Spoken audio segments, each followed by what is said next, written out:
is an excellent tool to build that posterior chain, strong hamstrings and glutes and lower back. So we're going to show you some proper cueing and proper setup on this deadlift. So we're going to have Christian here approach the bar. He's going to try to get himself, his shins against the bar, because he's going to keep that bar against his body the entire time. When he grabs the bar, he can go double overhand grip if he's going to train light until it's too heavy and he's not training grip anymore. He's going to pronate and supinate one. It's going to be up to the lifter to do that on their own. So when Christian approaches the bar, he's going to cue his abs by breathing out into his hand and keeping that core nice and tight. So he's going to set up there, he's going to hold his breath as he approaches the bar and grab onto the bar for me.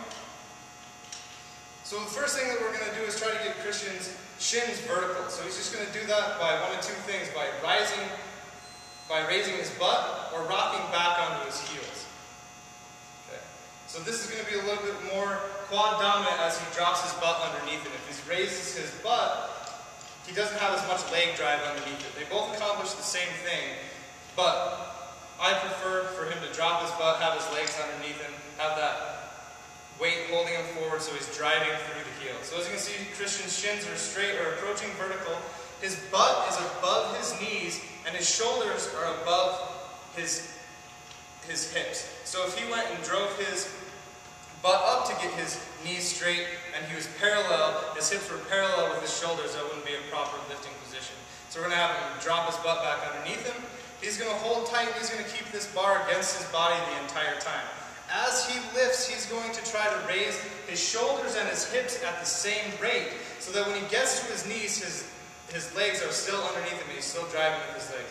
So he's going to rock back on those heels, he wiggle his toes a little bit, I know he's on his heels. He's going to slowly break the bar from the floor, and as he breaks that bar from the floor, his shoulders and his hips are going to continue to rise.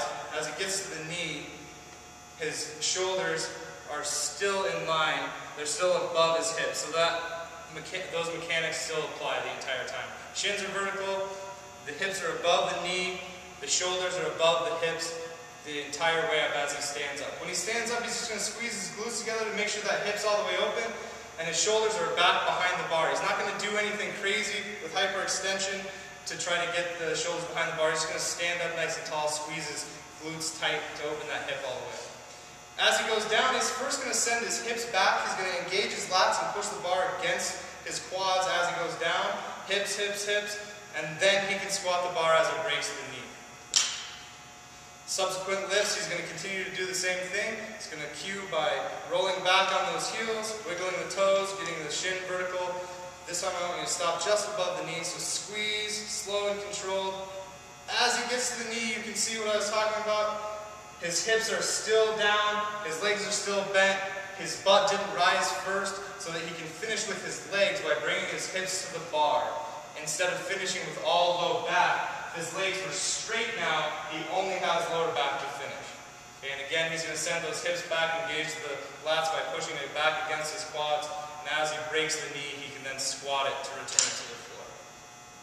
So that's the deadlift, guys. Hope this helps you a little bit. Check out our website, CrossFitLittleton.net. If you have any questions, shoot me an email, Kyle@CrossFitLittleton.net. Thanks, guys. We'll see you next time.